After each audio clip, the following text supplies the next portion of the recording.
Got to get used to getting the mask off, getting the mic on. Haven't got this down quite yet here. So, good morning, guys. I hope you're doing well this morning. Yeah, I know. It feels good to be here, right? So, I am so excited just for this morning, this passage that we get to preach out of this morning, and it's one of my favorite parables. I've been a youth pastor for a long time. I spent probably, 11 or 12 years in vocational ministry, and then like a bunch of years before that doing volunteer and stuff. And one of my favorite events I ever got to be a part of is called the 30-Hour Famine. If you're not familiar with this, it's put on by a group called, an organization called World Vision, and they one of the groups that does kind of the classic adopt or sponsor a child in a third world country that needs it, and then they do this event for youth groups where they send out materials and say, okay, have your kids in your youth group fundraise ahead of time and have people sponsor them for every hour that they're going to go without food, and then we spend 30 hours together. Actually, the first 8 we usually go to school, and then like the next 24 we spend together and just starving ourselves. And these kids, it's just an awareness to show that in different countries, people are really hungry. And the kids really get into it, and it's really cool. But one of my favorite parts of it is it comes down to kind of torturing kids for Jesus. And it's really fun from my point of view. So I would always do it, and we would go all out. And so one of the ways we'd really try and drive home the lessons, at the end of the famine, we'd usually have a huge feast. We'd tell the kids, we're going to have a 30-hour famine feast. And they'd get all excited. Okay, man, we're going to be so hungry. It's going to be great. And so like, okay, what we're going to do for our feast this year is we're going to go, and I'm going to give you money, and you get to spend it all at the grocery store and buy whatever you want. And they get all excited. Oh, man, and they start dreaming, those rotisserie chickens, I'm going to eat a whole one. And then I hand them 90 cents each. And they're just like, what? And because that's what most of the world lives on per day, is around 90 cents. And so then they get kind of impacts them, and then they're trying to figure out, I can get a banana or this, or they start pooling their money, and they figure it out. It's really fun. Or one of my favorites too is one morning when the kids were just starting to wake up, I started cooking bacon and eggs. And so that smell that they woke up to, they were so mad at me. It was fantastic. And then I started eating it in front of them too, and that was really fun. And then one time we actually got a bunch of old cardboard, and one year we had them build shelters, and then they had to sleep in that night out in the parking lot. But the funny part too is somebody stole a car nearby and then parked it in our parking lot. So the cops showed up at like 3 a.m. with lights flashing and everything. It was wonderful. It was better than I even planned. One of my favorite years though, we had kind of a setup like this where we had a stage, and so I took a living room worth of furniture and put it on the stage with TV and movies and everything, and then I had people from the congregation, while the kids were out in the room doing different activities, people from our congregation would come into the building and bring like pizzas or burgers or whatever it was, and then they'd sit up here and watch TV and eat in front of the kids. And then I told the people that were up on stage, like, don't eat it all, just take a few bites and then throw the rest away. Like, that's what I want you to do, right? So they just like have a big pizza, and they take 4 bites, and then they just like, meh, whatever, and throw it. And the kids were watching them. And then at the end of the famine, to break their fast, the kids had to go through the trash and eat the leftovers from all the people, and just to it was awesome, and it was just fantastic. The funny part is the people eating the food were more impacted by that. Like, I felt so bad just throwing it away while these kids are hungry. I'm like, you should feel bad. That's what we do, right? But it was just wonderful, and I loved it because, it was fun torturing these kids, but it was cool to see the impact, and I mean that in the best possible way, okay, that I love torturing kids. But it was cool to see the awareness of these kids rise, because I think so many of us live with our focus and just kind of blinders on to different things, different issues that are happening. And it's not new, it's always been happening, that if we get so focused on something that we forget that there's other things or tragedy, people in different life circumstances in the world.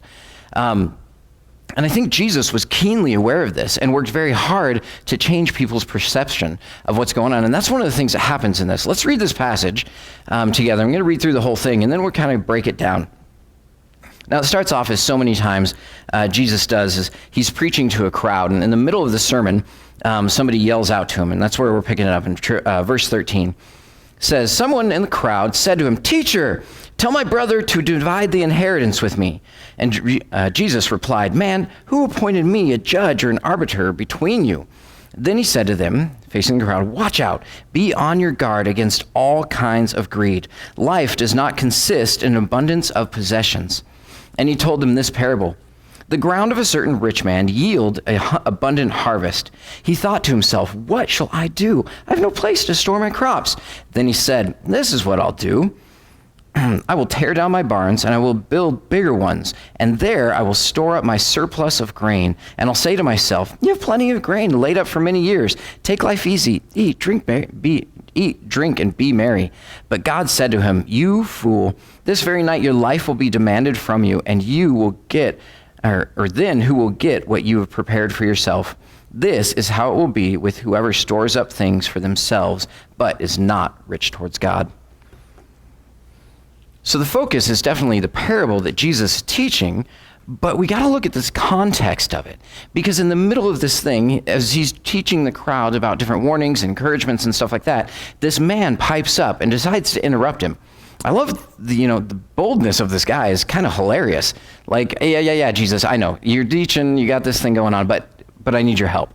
And you can tell from the beginning, the way this guy approaches it, he's almost got he's trying to lay on the guilt trip. I bet if Jesus would have talked to him, he would have told him how unjust his brother is being and unfair. And my brother doesn't understand. He's taking all the money and, he's got this sob story and he's wanting to play the victim. But Jesus doesn't see it that way. Jesus sees that this guy, he's already got his mind made up. This guy has a figure in mind, doesn't he? Tell my brother to divide the inheritance. And I want him to divide it this way. But he's got this idea of what he wants Jesus to do. Now, this was not something that a rabbi would ever get involved in. This was strictly a legal matter. It wasn't a biblical idea. It wasn't about teaching. This was something. And so this is just wholly inappropriate. This guy doesn't want justice. He just wants backing for what he's already decided. He wants Jesus. He wants to be able to walk up to his brother and go, hey, that new rabbi that everybody loves? He's on my side, and this is what he says. He's not trying for justice. He's not trying to seek actual anything truthfully happening. He's just trying to get more people to be on his side, to play that victim role. And so Jesus sees this and just automatically twists it. And he says, man, who appointed me judge or arbiter between you? And then he said to him, and he understands this man's heart. And he says, watch out, be on your guard against all kinds of greed. Life does not consist in an abundance of possessions. Now, it's interesting. If you get into the Greek text and you start reading it, because the Bible originally was not written in English, we know that, right?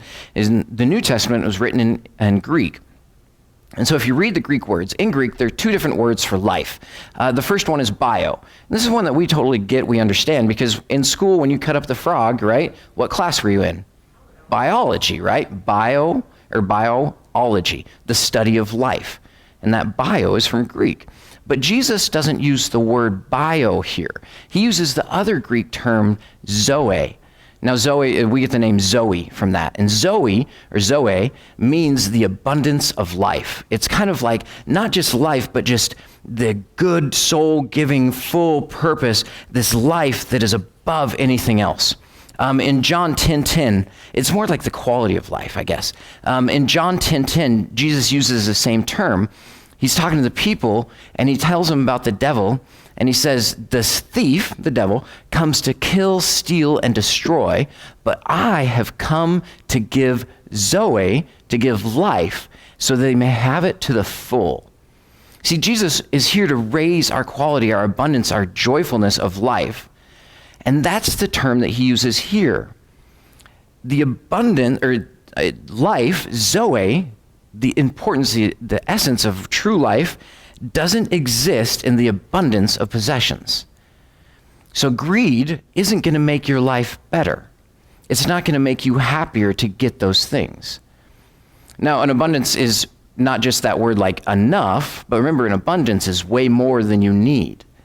And so this man that he's looking at is trying to get more than he actually needs.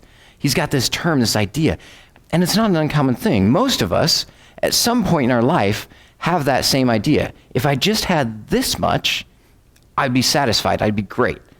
But what happens when you get that much? Then you say, well, I need maybe a newer model of that. Or if I had this year's, or did you see the extra features that are coming out? Or this. There's this interview that Ted Turner gave. Ted Turner, he owns the Atlanta Braves and a lot of Atlanta, from what I understand, and just extremely wealthy. He's one of the Forbes, he's been on the Forbes list. of wealthiest people. And in an interview, somebody was asking him, they said, how much, Ted? How much is enough? You know what he answered? He said, just a little bit more. So even this man that most of us would gladly help him out by exchanging places with him is still unsatisfied with what he has. See, and Jesus hits it right on the head. Greed, or this, life, Zoe, the richness of life, does not come from an abundance of possessions. You think those things will make you happy, but really, in essence, they won't. And Ted Turner, there's another great kind of illustration. He's at a baseball game, and you could see, I saw this on a TV shot of, they were doing behind home plate. He's sitting there, and I believe it was when the Braves were in the World Series. He's there watching, and he's falling asleep in his seat as he's watching his team that he owns about to win the World Series. And yet there's a 6-year-old boy sitting next to him, just eyes wide, baseball glove, hitting it, just ready, So who's more happy in that situation? The guy that owns everything, or this kid that's just excited? And so it's just this great illustration that possessions aren't going to make you actually happy. And Jesus wants to illustrate this farther and wants to drive home his point. So he tells him this parable. And so it says in verse 16, and he told them this parable. The ground of a certain rich man yielded an abundant harvest. And he thought to himself, what shall I do? I have no place to store my crops. Now, remember the context that Jesus is teaching to. To us, we kind of think, okay, this man has a problem. He's going to try and figure out a way to solve it. But don't forget, he's teaching to an Eastern culture, to a Jewish culture. There was never an idea. When he says the man thought to himself, they would kind of start. He did what? What do you mean he thought to himself? See, because in this culture, if you had an issue or a problem or something that needed any kind of thought, you would go and take it to the community. You can see this in the book of Esther. Most of the time, people would sit around the city gates, and that's where judgment would happen, or people would discuss things. In the book of Esther, that's where the people hang out. And the same thing in this day, if you had a problem, you would take it to your community. And so the fact that this guy says to himself, and they'd be like, wait, he didn't go to the people around him? He didn't go and ask? There's actually an old adage that says if you have 3 rabbis in a room, you're going to have about 5 opinions in that room. And it's just because they are always constantly discussing and thinking and bouncing things off, and this is what it is. But it's really a hard thing for us to understand. So there's this old joke, and this is what I title my sermon, how do you eat an elephant? 1 bite at a time. Right? That's the common answer. I asked my daughter that, and she's all, with salt and pepper? Because she never heard the joke. I thought it was pretty funny. But, that's the American idea is, how do you eat an elephant? 1 bite at a time. If you got a big problem, just 1 step. You can do it. You can just take it one, right? That's how we think. Now, if you were to go to, say, Africa or a Middle Eastern country, and you asked them, how do you eat an elephant? They'd say, well, you go get your village, and you guys do it together. That's a lot easier than 1 bite at a time, right? See, their mindset, or our mindset, is so different. We have this Western, and I mean, not even Western in the United States, but even the West part of the United States, even a more independent spirit. That's just kind of bred into us as, no, you can do it, and you can do it by yourself. If you look at commercials, it's always like, oh, you got this truck, you can do this, you deserve, and it's very isolated. So it's hard for us to understand this issue. And so when Jesus is teaching to this Eastern culture, and he says that this man said to himself, they automatically went, wait a minute. He did what? He didn't discuss it with other people. And so this is a big issue, and it's really part of the story. All right, in verse 18, he says, then he said, let's do 17. He thought to himself, what shall I do? Actually, let's read this a little bit. Let's read through this whole thing. Watch this. He thought to himself, what shall I do? I have no place to store my crops. Then he said, this is what I'll do. I will tear down my barns and build bigger ones. There I will store my surplus grain. And I'll say to myself, self, you have plenty of grain laid up for many years. Take life easy, eat, drink, and be merry. See, in this greed, in this moment, in this wealth, his wealth has isolated him. he doesn't see crops that he could share, that he could spread out or do anything with. All he sees is his own future and his own prosperity, his own luck. And if you read a little bit farther, it goes on, doesn't it? Because he plans alone, right? He gets, what am I going to do? Oh, I know what I'll do. And then he builds alone. I'll build these. And then he indulges alone. Now, the group that he's also speaking to, that Jesus is teaching this to, not only are they a community group, very community-based, but don't forget, the Romans are occupying their land at this time and taxing them heavily. You remember Zacchaeus? The story of the wee little man that climbed the tree and everybody hated him? It's because he was a tax collector. And he worked for the Romans, and so the Romans said, we need 10% of everybody's income. The way Zacchaeus or any tax collector would make money is say, okay, you owe the government 30%, and then they would keep what they needed and then give the government whatever. And people knew this, and so they're being exploited over and over. These people were oppressed. Why is it Jesus' miracles, so many of them center around food? The fish and the bread, the loaves, right? It's because people are hungry. Especially in this time. Having enough to eat was not a common thing. And so he's speaking to this group. What about when Jesus has the disciples discover who he is by saying, cast your net on the other side of the boat, and they pull up a ton of fish. That was a lot of food they got to pull up. At the festival in Cana, his first miracle, what's he do? Make wine out of water. Again, sustenance for these people. See, when he's speaking and he's telling them this parable, he's speaking to a group that's heavily oppressed and is extremely hungry. And so the fact that this man is inconsiderate to the point of not knowing anybody that is in need and so focused on himself shows just exactly how isolated he's become. See, his wealth has caused him to be focused on himself and to isolate himself from those people around him. We know that he must have had neighbors, he must have had somebody, but he just didn't have any community with them. And so he's so isolated. His wealth had isolated him. Now, God's response to this is, exactly what you kind of hope, It says right here in verse 20, but God said to him, you fool, this very night your life will be demanded from you. And then who will get what you have prepared for yourself? Now, if you ever read fool in the New Testament, this is about the biggest insult. When you read you fool, and especially if God's saying it, you should kind of blush a little bit. This is a serious thing. This is the term fool. The essence of it is somebody who's completely stupid, and that they're doing action without any thought. There's no comprehension to what could come of this. It's kind of action without intelligence.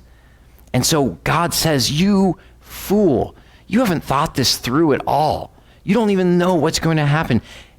This is so dumb of what you've done. And so this big insult, you fool. And then the other word that's in there is demand. It is a legal phrase. It's almost kind of like a repo or repossession. It's to demand or to call back what belongs to you. Like somebody, you get a lot of people that buy a car and they get really excited and stuff, and then they realize they can't make the payments on it. So who actually owns that car? The lien holder, right? The title company. And so if they don't make the payments, they come and pick up the car and take it back. That's what God is doing in this moment, is saying your very life is going to get repoed. Your life is not your own. It comes back. See, our life, we get focused so much on the wealth being a gift from God, but in this scripture, God is pointing out that our life is a very gift. It's on loan to us, that it doesn't actually belong to us, but that God calls it back. He repossesses it at the end. This is something that he does for all of us, that we have to give an account for the loan that he's given us.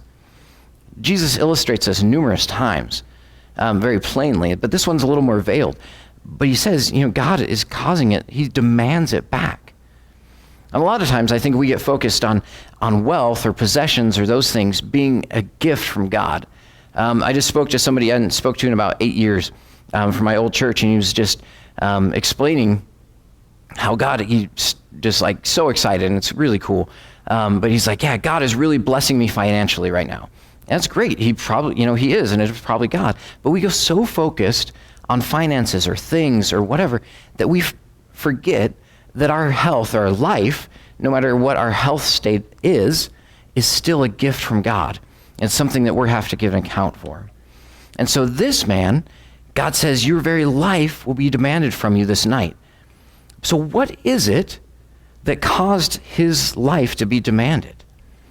Greed of this man has caused God to demand his life. The greed that he has. Now, hear me out. It's not the fact that this man had possessions. There's nothing wrong with that. I think God blesses people exponentially when they handle things well. I think there should be no guilt in having wealth. That's great.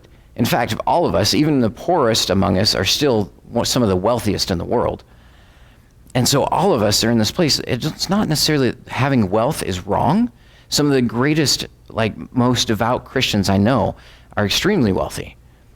My friend Carlito, he's just this guy who's just amazingly, he's one when you drive through Southern California and you look up the freeway and those houses, they're like, nobody should have a house that big. Yeah, he lived in one of those houses. He's that kind of guy. And yet, he was an amazing Christian man.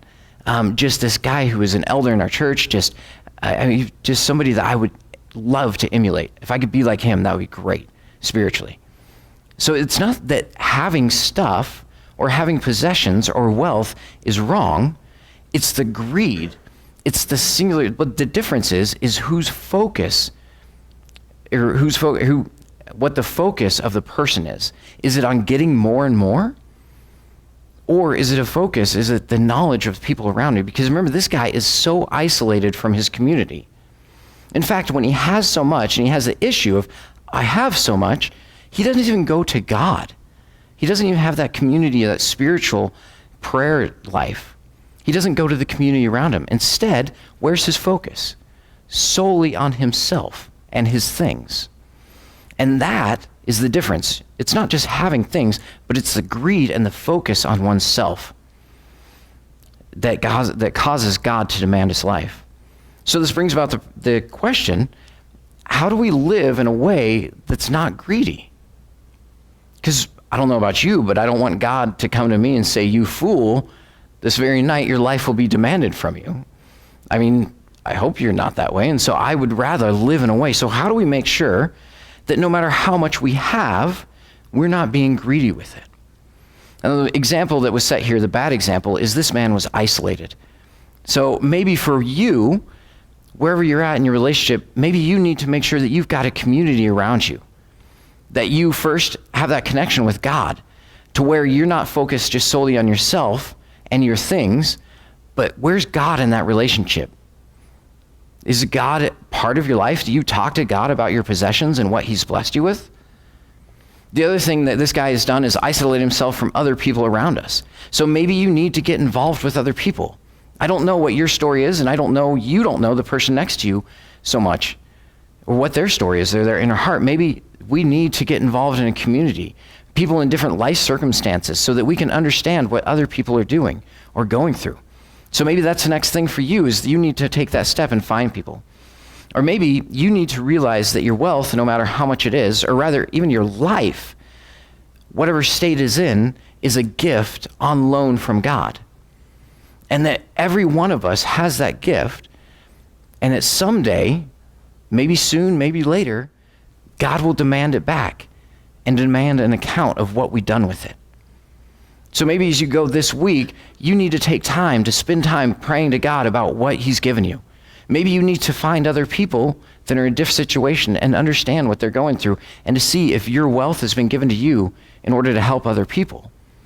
Or maybe you need to just understand that your very life is a gift from God, and be grateful and approach him with an attitude of gratitude. Oh, I didn't mean to rhyme that. I'm so sorry. I hate those cheesy things. But this is how it will be. And Jesus finishes this parable. He says, this is how it will be, verse 21, with whoever stores up things for themselves is not rich towards God. So maybe for this week, you need to spend time thinking about, how can I be rich towards you, God? and discuss that with the people around you that are spiritually walking with you, and figure out what it is that we need to do to take the next step so that when God does repossess our life, we can give a good account for the way we've handled it. Let's go ahead and pray. God, thank you for, for everything, honestly. I mean, that's such a overstatement, and yet it's not an overstatement at all. Thank you for the things that you've blessed us with. Thank you for moving us to become better people and moving in our lives. And thank you for the very life that you've given us. I pray as we go this week that we can focus on you and on what you want from us, and so that we can fall deeper and deeper in love with you. And it's in your Son's name that we pray. Amen.